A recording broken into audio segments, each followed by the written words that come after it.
இந்த காலத்துல பணமும் சாமர்த்தியமும் இருந்தா பொய்ய உண்மையாவும் உண்மைய பொய்யாவும் மாத்த முடியுங்கிறதுக்கு இந்த கேஸே ஒரு சாட்சி. இவன் இன்னும் 100 எவிடன்ஸ் எடுத்துட்டு வந்து காட்டினாலும் எங்களுக்கு கல்யாணம் நடக்கலங்கிறது தான் உண்மை.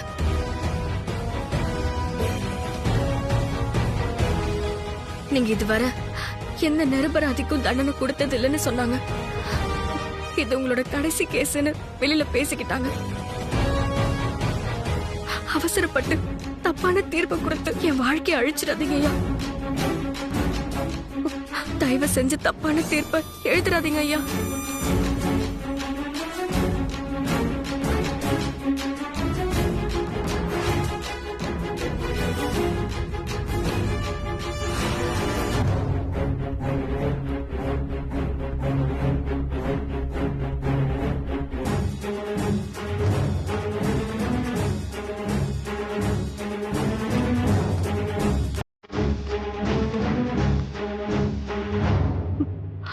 ஐயா, நான் கிராமத்துல பிறந்து வளர்ந்த பொண்ணு. அங்கெல்லாம் ஒரு ஆம்பளை தப்பு செஞ்சா அதை நிரூபிக்க அவனை துண்டு கீழே போட்டு தாண்ட சொல்லுவாங்க.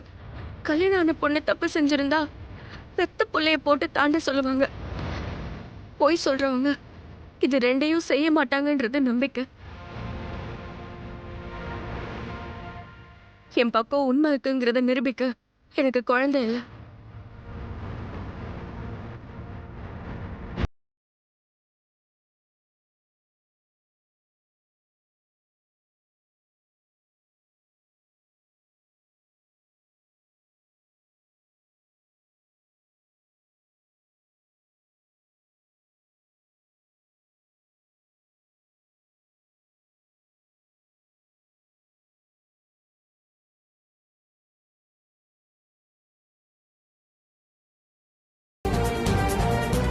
அது காலத்துக்கும் நிலைக்கும்னு நம்புவாங்க. உயிரை போனாலும் சுமங்கலியா போகணும்னு நினைப்பாங்க. நான் இந்த பூவை தாண்டி சத்தியம் பண்ணி சொல்றேன், எனக்கும் இவனுக்கும் கல்யாணம்.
இதுதான் உண்மை. இது பொய்யா இருந்தா எனக்கு என் பூவும் போட்டு நிலைக்காம போகட்டும்.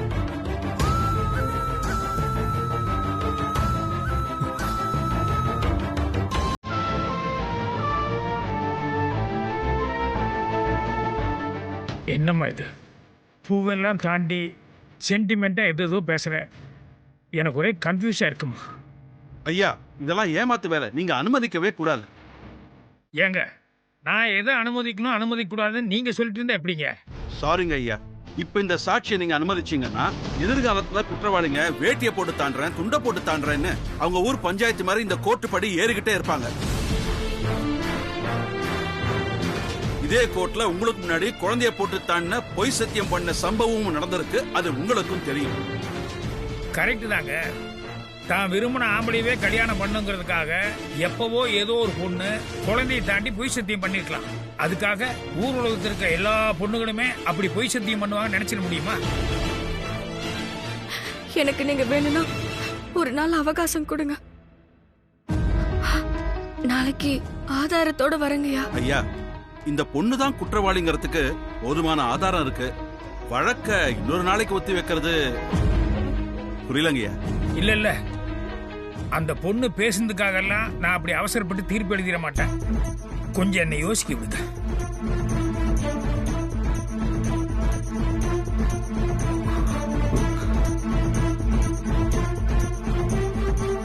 இத பாருங்க, குற்றம் சாட்டப்பட்டவங்க தான் நிரபராதின்னு நிரூபிக்கிறதுக்கு கடைசியா ஒரு சந்தர்ப்பம் கேட்டாங்கன்னா அது கொடுக்க வேண்டியது கோர்ட்டாருடைய கடமை.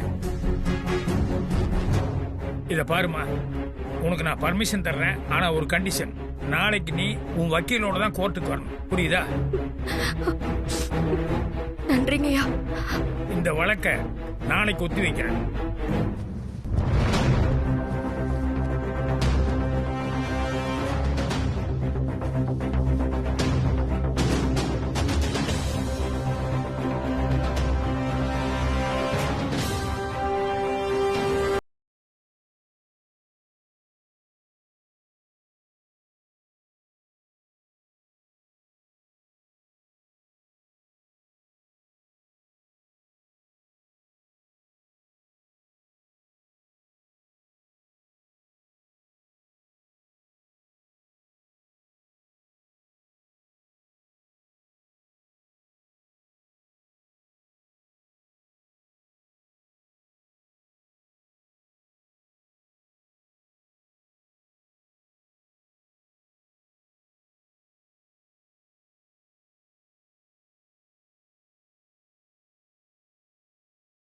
சார்,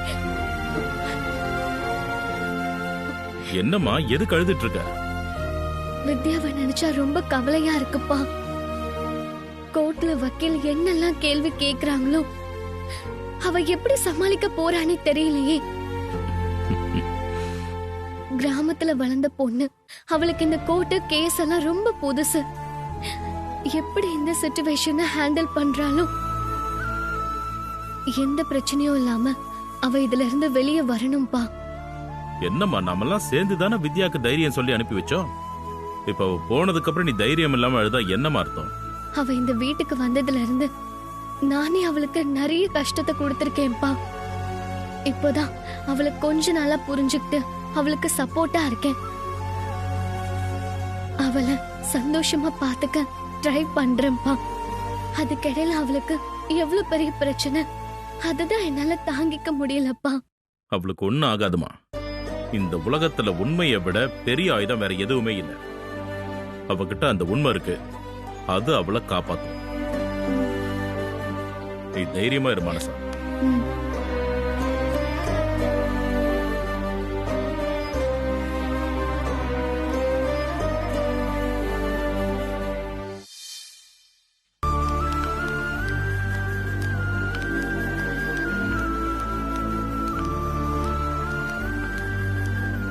வித்யா, ஏன் ரொம்ப கவலையா இருக்க?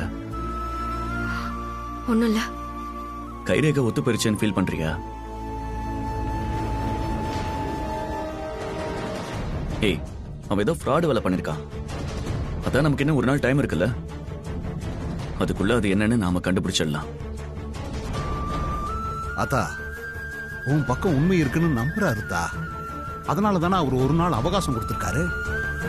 நீ தைரியமா இரு, எதுவுமே நம்ம கையை மீறி போயிடாது. வித்யா, இன்னைக்கு நம்ம ஃபிக்ஸ் பண்ண லாயர் வராம போயிருக்கலாம். நாளைக்கு நான் நம்ம ஃபேமிலி லாயர் இருக்காரு, செல்வகுமார்னு ஒருத்தர், அவர்கிட்ட பேசி வர சொல்றேன். வித்யா, யார் தடுத்தாலும் அவர் வந்து வாதாடுவார். எப்படியாவது அவர் நம்ம கேஸை ஜெயிச்சு கொடுப்பாரு. நாளைக்கு கோர்ட்ல உன் மேல எந்த தப்பும் இல்லைன்னு ப்ரூவ் பண்ணு. அப்படி நீ ப்ரூவ் பண்ணா மட்டும்தான் நீ இந்த வீட்டுக்குள்ள வர முடியும். ஒருவேளை நீ குற்றவாளின்னு தீர்ப்பு வந்துட்டா அதுக்கப்புறம் எந்த சிச்சுவேஷன்லயும் நீ இங்க வரவே முடியாது. என்ன வித்யா, அதான் நான் பாத்துக்கிறேன்னு சொல்றேன்ல, அப்புறம் என்ன? அத்தை என் மேல அவ்வளவு நம்பிக்கை வச்சிருக்காங்க. நான் நிரபராதின்னு நிரூபிச்சுட்டு திரும்பி வருவேன்னு எதிர்பார்த்துட்டு இருப்பாங்க. இப்ப நான் அவங்க கிட்ட போய் என்ன பதில் சொல்றது? அவங்க முகத்தை பார்த்து நான் எப்படி பேசுறது? நான் வீட்டுக்கு வரல சஞ்சய், என்னை இங்கே விட்டுட்டு போ. நாளைக்கு தீர்ப்பு வந்ததுக்கு அப்புறம் நான் வீட்டுக்கு வரேன். உனக்கு பைத்தியமா என்ன? நீ எந்த தப்பும் செய்யல வித்யா. அதோட கோர்ட்ல இன்னும் தீர்ப்பும் வரல. உன் பக்கம் நியாயம் இருக்கு. அதனாலதான் ஜட்ஜ் இந்த கேஸ ஒரு நாள் தள்ளி வச்சிருக்காரு. அப்படி இருக்கும்போது நீ எதுக்காக கில்ட்டியா ஃபீல் பண்ற? இத பாரு, அம்மா உனக்கு ஃபேவரா தான் பேசுவாங்க. அவங்க ஒண்ணு ஒன்னும் சொல்ல மாட்டாங்க. என் மேல உனக்கு நம்பிக்கை இருக்கா இல்லையா?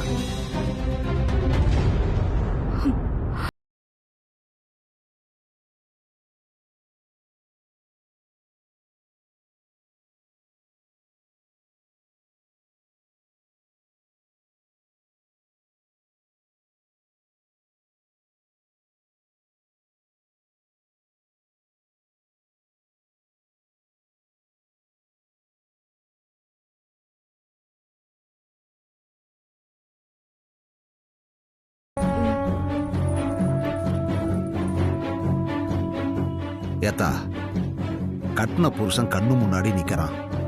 அவன் கட்டின தாலி உன் கழுத்துல தொங்கிக்கிட்டு இருக்கு.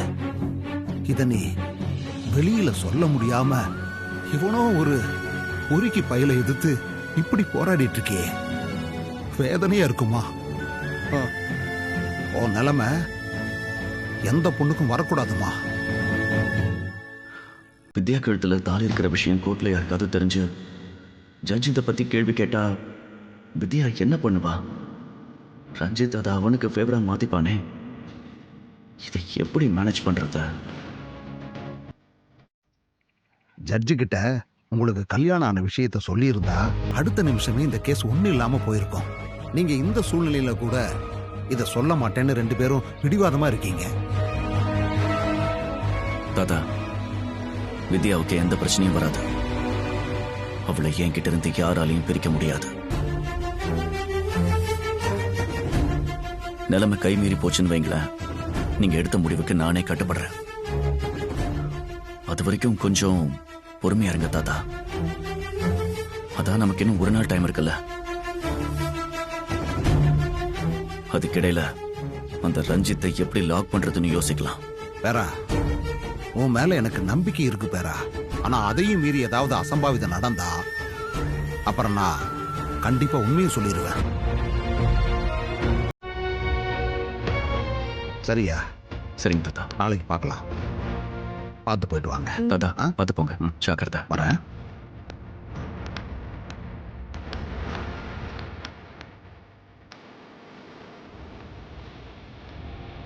வா போலாம்.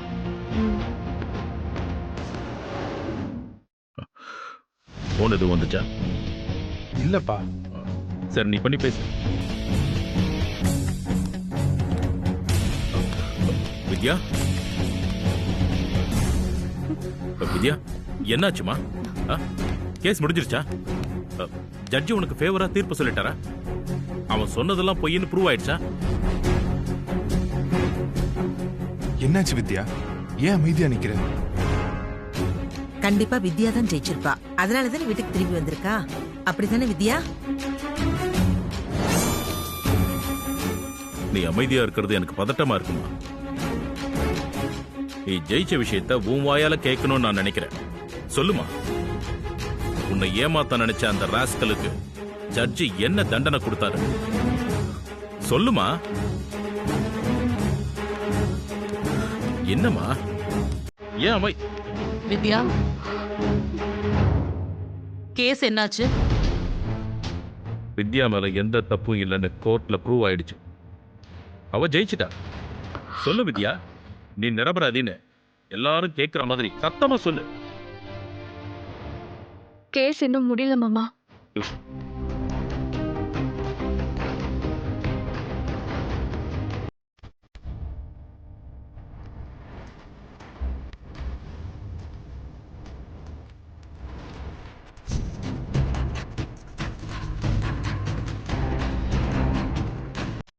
கேஸ் இன்னும் முடியலையே.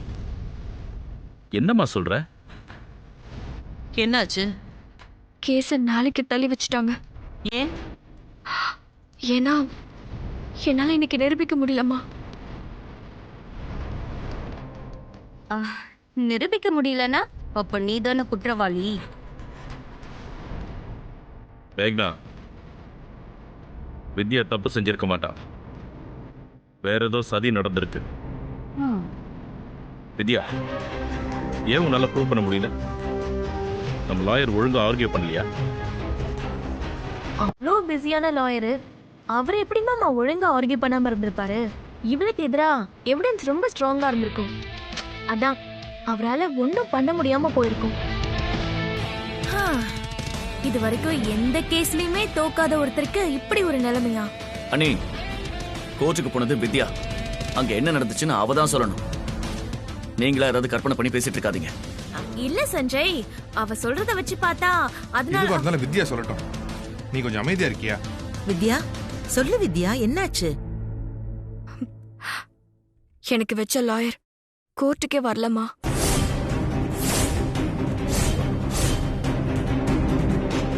கோர்ட்டுக்கு வரலையா?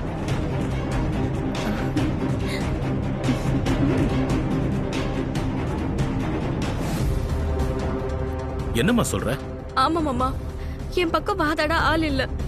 அதனாலதான் என்னால எதையுமே நிரூபிக்க முடியல.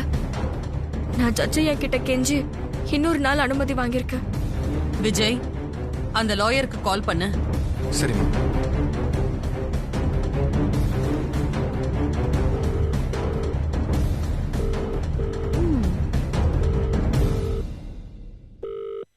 என்னாச்சு? போன் ரிங் போதுமா, எடுக்க மாட்டாரு.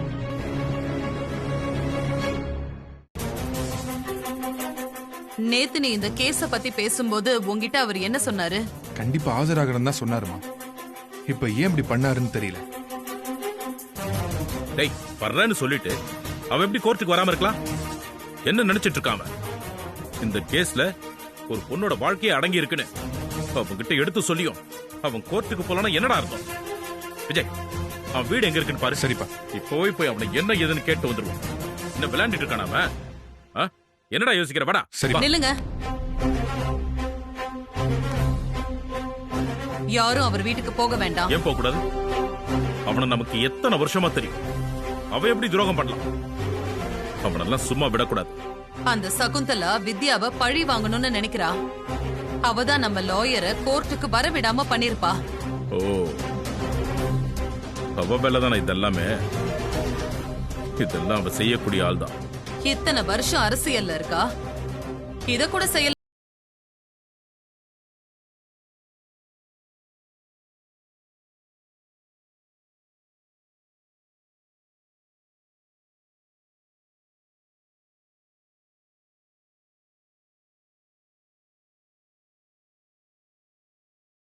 சரிப்பா.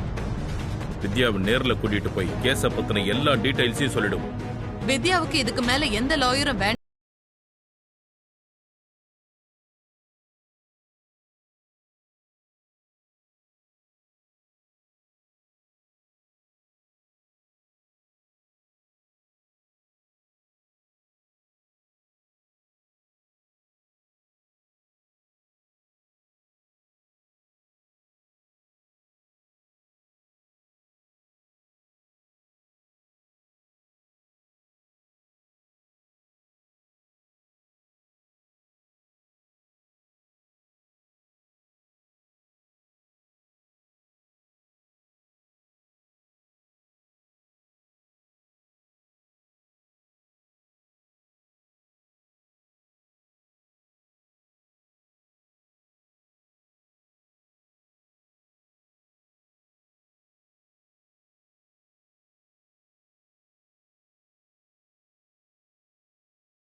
கொடுக்க மாட்டாங்க.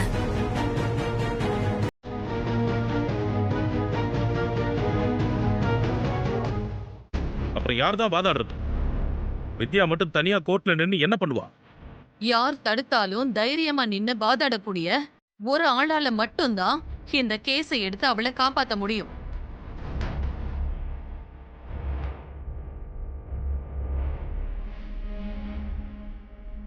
அப்படி யார்தாமா இருக்கா? ஒருத்தி இருக்கா.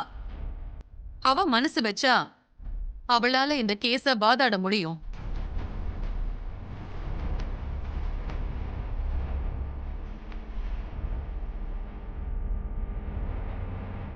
யாருமா அது?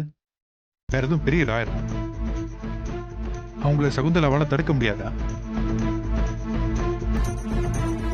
ஆமா, அம்மா யார் அவங்க, உங்களுக்கு தெரிஞ்சவங்களா? நம்ம எல்லாருக்குமே தெரிஞ்சவ தான்.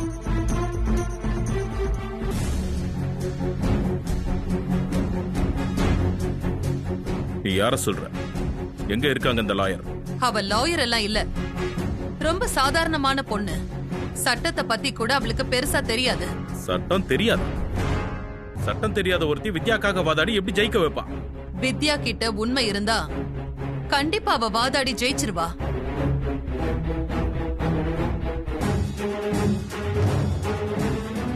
அதான் அவ யாரு?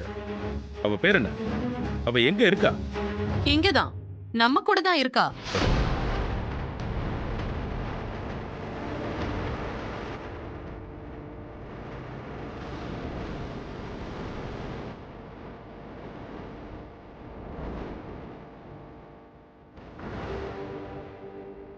நீ யார சொல்ற? நீங்க யோசிக்கிறது சரிதான். வித்யா தான் நான் சொல்ற அந்த பொண்ணு.